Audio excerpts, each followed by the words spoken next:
رات کی سیاہ چادر پورے شہر پر پھیل چکی تھی۔ آسمان پر بادل گرج رہے تھے اور بارش موسلا دھار برس رہی تھی۔ حویلی کے ایک کمرے میں بیٹھی حوریہ کھڑکی کے شیشے سے باہر گرتی بارش کو خاموشی سے دیکھ رہی تھی۔ اس کی آنکھوں میں نمی تھی۔ کچھ زخم ایسے ہوتے ہیں جو نظر نہیں آتے مگر انسان کو اندر ہی اندر توڑ دیتے ہیں۔ حوریہ بھی انہی زخموں کے ساتھ زندہ تھی۔ وہ صرف 22 سال کی تھی مگر زندگی نے اسے عمر سے کئی زیادہ سمجھدار بنا دیا تھا۔ 2 سال پہلے ایک خوفناک حادثے میں اس کے والدین دنیا سے چلے گئے۔ ان کے انتقال کے بعد اس کے چچا نعمان اور چچی شمائلہ اس حویلی میں آ کر رہنے لگے تھے۔ شروع میں حوریہ نے سمجھا تھا کہ وہ اس کا سہارا بنیں گے، لیکن جلد ہی اسے اندازہ ہو گیا کہ ان کا مقصد صرف دولت اور جائیداد تھا۔ اس کے والد شہر کے کامیاب تاجروں میں شمار ہوتے تھے، اپنے پیچھے کروڑوں کی جائیداد چھوڑ گئے تھے اور ان سب کے واحد وارث حوریہ تھی۔ یہ بات نعمان خان کو بے چین رکھتی تھی۔ وہ ہر صورت اس دولت پر قبضہ کرنا چاہتا تھا، اس لیے اس نے ایک منصوبہ بنایا تھا۔ وہ چاہتا تھا کہ حوریہ کی شادی اپنے بیٹے فہد سے کر دے۔ فہد ایک بگڑا ہوا، مغرور اور لاپرواہ نوجوان تھا۔ پورا شہر اس کی حرکتوں سے واقف تھا۔ حوریہ اسے کبھی پسند نہیں کرتی تھی بلکہ اس سے نفرت کرتی تھی، مگر اس کی نفرت کی کوئی اہمیت نہیں تھی۔ اس گھر میں اس کی مرضی پوچھنے والا کوئی نہیں تھا۔ دروازہ زور سے کھلا۔ شمائلہ اندر داخل ہوئی۔ یہاں بیٹھی کیا کر رہی ہو؟ حوریہ چونک گئی۔ جی کچھ نہیں، کچھ نہیں۔ شمائلہ طنزیہ ہنسی۔ کل مہمان آ رہے ہیں، پورا گھر صاف ہونا چاہیے۔ میں کر دوں گی۔ اور سنو، شمائلہ کی آواز سخت ہو گئی، کل اچھے کپڑے پہن لینا۔ حوریہ حیران ہوئی۔ کیوں؟ شمائلہ نے عجیب مسکراہٹ کے ساتھ کہا، کل تمہیں دیکھنے لوگ آ رہے ہیں۔ حوریہ کے ہاتھ سے ایک کتاب گر گئی۔ مجھے دیکھنے؟ جی ہاں، لیکن مجھے تو کسی نے کچھ نہیں بتایا۔ شمائلہ کا لہجہ سرد ہو گیا۔ ہر بات تمہیں بتانا ضروری نہیں۔ یہ کہہ کر وہ باہر چلی گئی۔ حوریہ کا دل زور زور سے دھڑکنے لگا۔ اسے محسوس ہو رہا تھا جیسے کوئی بڑی مصیبت اس کی طرف بڑھ رہی ہو۔ اس رات اس نے اپنے مرحوم والدین کی تصویر سامنے رکھی اور خاموشی سے رونے لگی۔ بابا! اس کی آواز کانپ گئی۔ مجھے بہت ڈر لگ رہا ہے۔ کمرے میں خاموشی تھی، صرف بارش برس رہی تھی اور اس کی آنکھوں سے آنسو۔ اگلے دن پوری حویلی میں غیر معمولی رونق تھی۔ نوکر ادھر ادھر بھاگ رہے تھے، قیمتی برتن نکال رہے تھے، ہر طرف تیاری ہو رہی تھی۔ حوریہ کو ایک مہنگا لباس دیا گیا جسے دیکھ کر وہ حیران رہ گئی۔ شمائلہ نے کبھی اس کے لیے اچھے کپڑے نہیں خریدے تھے، آج اچانک اتنی مہربانی کیوں؟ اس کا دل مزید بے چین ہو گیا۔ دوپہر کے وقت مہمان آ گئے۔ بڑی بڑی گاڑیاں حویلی کے باہر رکی تھیں۔ نوکروں میں سرگوشیاں شروع ہو گئیں۔ یہ لوگ تو بہت امیر لگتے ہیں، سنا ہے پورے ملک میں ان کا کاروبار ہے، بہت بڑا خاندان ہے۔ حوریہ خاموشی سے بیٹھی سب سن رہی تھی۔ کچھ دیر بعد شمائلہ آئی۔ چلو۔ کہاں؟ ڈرائنگ روم میں۔ حوریہ کا دل زور سے دھڑکا، مگر وہ خاموشی سے اٹھ گئی۔ جب وہ ڈرائنگ روم میں داخل ہوئی تو اس کی نظریں زمین پر تھیں۔ اس نے کسی کی طرف نہیں دیکھا، صرف جا کر بیٹھ گئی۔ چند لمحے خاموشی رہی، پھر ایک پروقار خاتون کی آواز سنائی دی، بیٹا سر اٹھاؤ۔ حوریہ نے آہستہ سے سر اٹھایا۔ سامنے ایک باوقار عورت بیٹھی تھی، اس کے ساتھ ایک عمر رسیدہ شخص موجود تھا، لیکن جس شخص پر حوریہ کی نظر جا کر رکی وہ اسے دیکھ کر ساکت رہ گئی۔ قد لمبا، گہری سیاہ آنکھیں، پرسکون مگر مضبوط شخصیت۔ وہ نوجوان خاموشی سے اسے دیکھ رہا تھا۔ اس کے چہرے پر غرور نہیں تھا بلکہ عجیب سا وقار تھا۔ یہ تھا احد خان، ملک کے مشہور کاروباری خاندان کا وارث۔ حوریہ نے فوری نظریں جھکا لیں۔ اس کا دل عجیب انداز میں دھڑکنے لگا تھا۔ ملاقات مختصر رہی مگر جاتے جاتے احد کے والد نے مسکرا کر کہا، لڑکی ہمیں پسند ہے۔ یہ سنتے ہی نعمان خان اور شمائلہ کے چہروں پر خوشی پھیل گئی۔ حوریہ کے دل میں البتہ بے شمار سوال پیدا ہو گئے۔ اس رات وہ باغ میں بیٹھی ہوئی تھی، چند بادلوں میں چھپا ہوا تھا، ہوا ٹھنڈی تھی۔ وہ سوچوں میں گم تھی کہ اچانک اسے کسی کے قدموں کی آواز سنائی دی۔ وہ چونک گئی۔ سامنے فہد کھڑا تھا۔ اس کے چہرے پر ہمیشہ کی طرح عجیب سی مسکراہٹ تھی۔ مبارک ہو، حوریہ نے کوئی جواب نہیں دیا۔ فہد قریب آ گیا۔ بہت قسمت والی ہو۔ کیا مطلب؟ احد خان تم سے شادی کرنا چاہتا ہے؟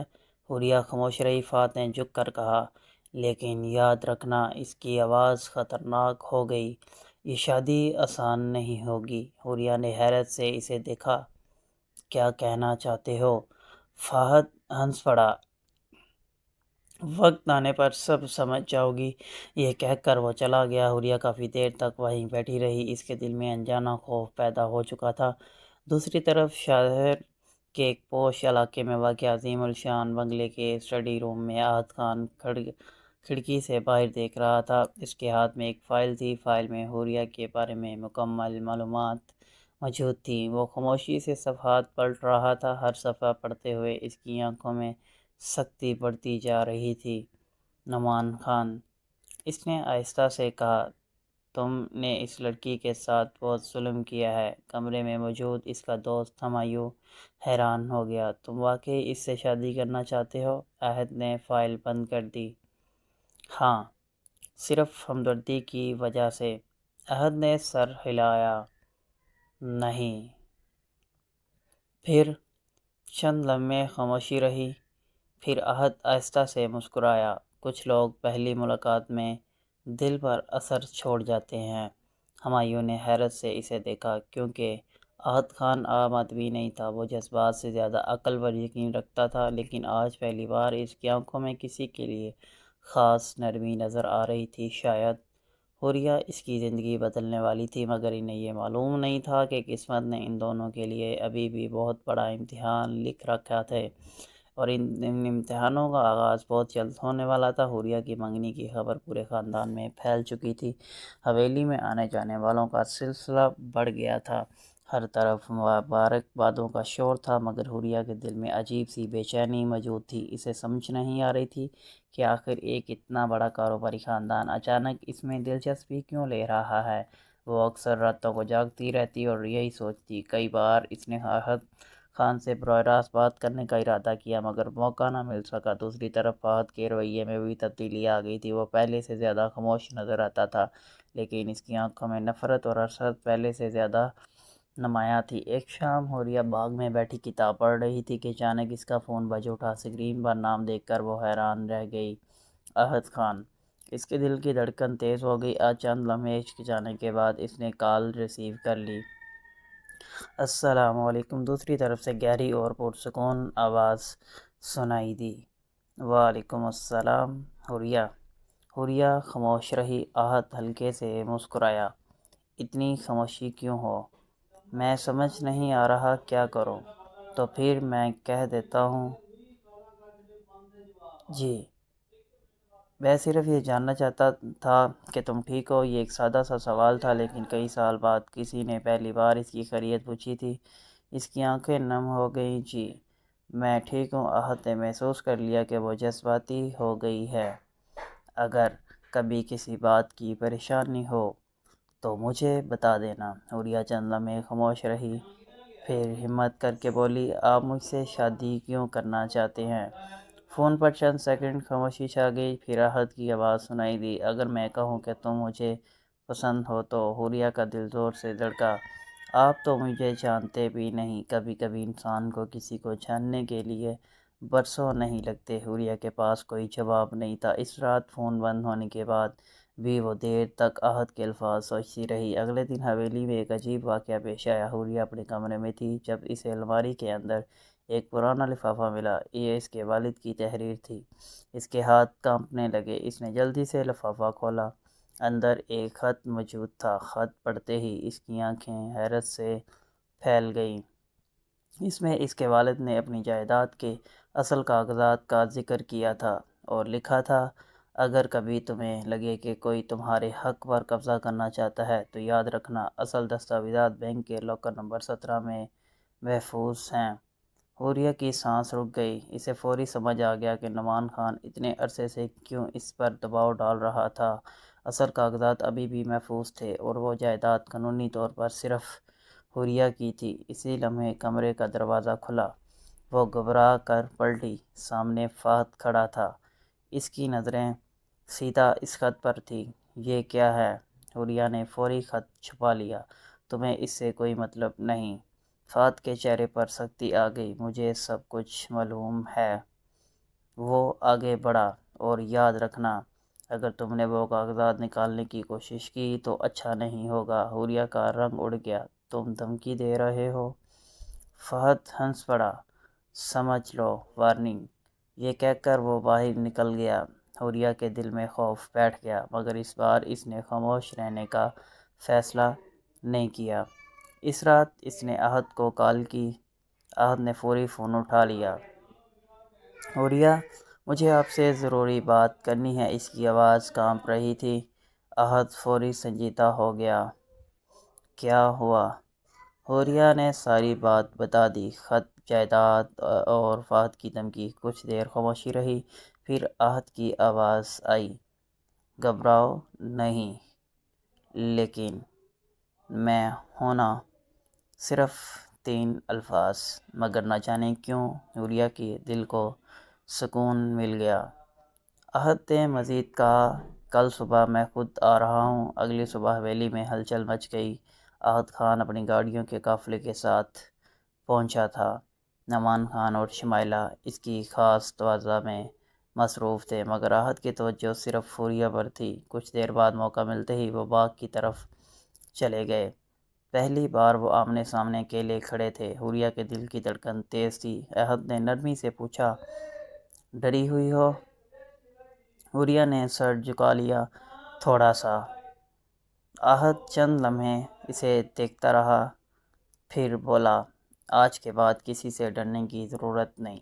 اگر انہوں نے مجھے نقصان پہنچانے کی کوشش کی تو؟ احد کی آنکھوں میں عجیب سی سختی آ گئی۔ تو انہیں مجھ سے گزرنا ہوگا۔ حوریہ پہلی بار مسکرا دی اور احد سے اس مسکراہٹ کو دیکھ کر چند لمحوں کے لیے خاموش ہو گیا۔ ادھر فہد دور کھڑا یہ سب دیکھ رہا تھا۔ اس کے دل میں حسد کی آگ بھڑک اٹھی۔ اس نے صرف مٹھی بھنچ لی۔ اگر حوریہ میری نہیں ہو سکتی تو کسی کی اور کی بھی نہیں ہوگی۔ اس رات اس نے ایک خطرناک منصوبہ بنایا۔ وہ حوریہ کو بدنام کرنا چاہتا تھا۔ اس نے اپنے چند دوستوں کے ساتھ مل کر جعلی تصویریں تیار کروائیں، ایسی تصویریں جنہیں دیکھ کر کوئی بھی غلط مطلب نکال سکتا تھا۔ اس کا ارادہ تھا کہ شادی سے چند دن پہلے یہ تصویریں احد کے خاندان تک پہنچا دی جائیں تاکہ رشتہ ٹوٹ جائے اور حوریہ ہمیشہ کے لیے برباد ہو جائے۔ لیکن فہد کو معلوم نہیں تھا کہ احد خان صرف ایک کاروباری شخصیت نہیں تھا، اس کے اپنے ذرائع تھے۔ اس کے لوگ ہر معاملے پر نظر رکھتے تھے۔ اگلی صبح احد کے دفتر میں ایک شخص داخل ہوا۔ سر، ہمیں فہد کے بارے میں اہم معلومات ملی ہیں۔ احد نے فائل کھولی۔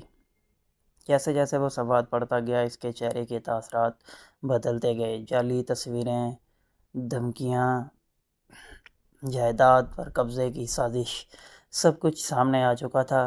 احد نے فائل بند کی۔ اس کی آنکھوں میں خطرناک خاموشی تھی۔ اب بہت ہو گیا۔ چند دن بعد منگنی کی تقریب منعقد ہوئی۔ ہال روشنیوں سے جگمگا رہا تھا۔ ہر طرف خوشی کا ماحول تھا۔ حوریہ ہلکے گلابی لباس میں بے حد خوبصورت لگ رہی تھی۔ احد کی نظریں بار بار اس پر ٹھہر جاتی تھیں، لیکن اس دوران اچانک ہال کی بڑی اسکرین روشن ہوئی اور چند تصویریں سامنے آ گئیں۔ پورا ہال حیرت میں ڈوب گیا۔ لوگ ایک دوسرے کو دیکھنے لگے۔ شمائلہ کے چہرے پر بھرپور حیرت تھی، جبکہ فہد کے لبوں پر چھپی ہوئی مسکراہٹ۔ اسے یقین تھا کہ اب سب ختم ہو جائے گا، مگر اگلے ہی لمحے احد اپنی جگہ سے اٹھا کھڑا ہوا۔ اس نے مائک ہاتھوں میں لیا اور پورے ہال میں خاموشی چھا گئی۔ احد کی آواز گونجی، یہ تمام تصویریں جعلی ہیں۔ فہد کے چہرے کا رنگ اڑ گیا۔ احد نے ایک اور فائل کھولی، اور میرے پاس ان لوگوں کے اعترافی بیانات موجود ہیں جنہوں نے پیسوں کے عوض یہ تصویریں تیار کیں۔ ہال میں سرگوشیاں شروع ہو گئیں۔ نعمان خان کے چہرے پر پسینہ آ گیا۔ فہد کے قدم لڑکھڑا گئے۔ احد نے سب کے سامنے اس کی طرف دیکھا، تم نے ایک بے گناہ لڑکی کی عزت سے کھیلنے کی کوشش کی ہے۔ اس کی آواز اب پہلے سے زیادہ سرد تھی، اور اس کی قیمت تمہیں ادا کرنا ہوگی۔ فہد کے چہرے پر خوف واضح ہو چکا تھا، جبکہ حوریہ حیرت سے احد کو دیکھ رہی تھی۔ پہلی بار اسے احساس ہوا کہ یہ شخص صرف اس کا ہونے والا شوہر نہیں، بلکہ اس کا محافظ بھی ہے۔ لیکن کہانی اب بھی ختم نہیں ہوئی تھی، کیونکہ اصل راز ابھی سامنے آنا باقی تھا، اور وہ راز حوریہ کی پوری زندگی بدلنے والا ہے۔